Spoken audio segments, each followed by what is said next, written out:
Évangile de Jésus-Christ selon saint Luc.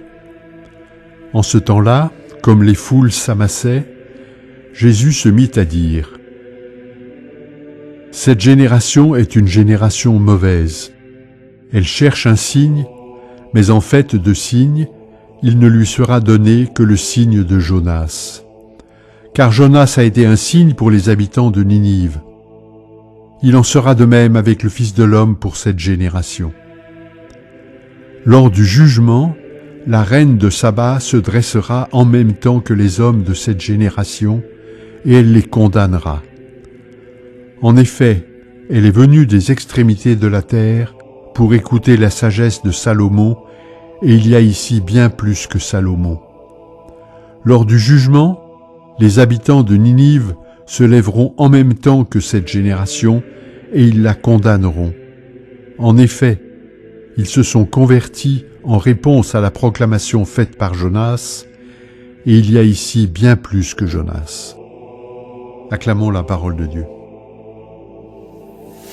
La prédication de Jonas et le miracle dont il a bénéficié en parcourant en une journée à peine une ville dont la traversée prend normalement 3 jours, a été un signe suffisant pour provoquer le repentir des habitants de Ninive, ville de tous les excès.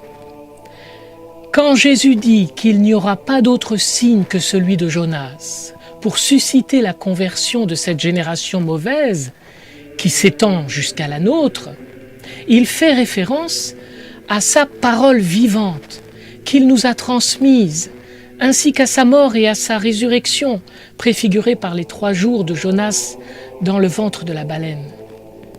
Cela ne veut pas dire qu'après sa résurrection, nous ne devions plus attendre de signes ni de prodiges. L'histoire de l'Église en est pleine, et c'est heureux.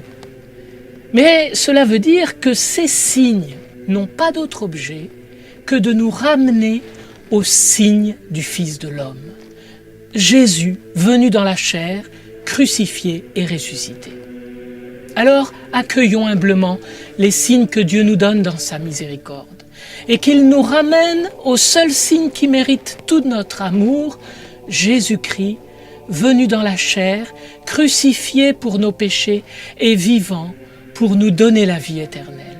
Suivons-le, aimons-le, et avec le secours de la Vierge Marie, travaillons avec lui à faire venir son règne d'amour, de justice et de paix.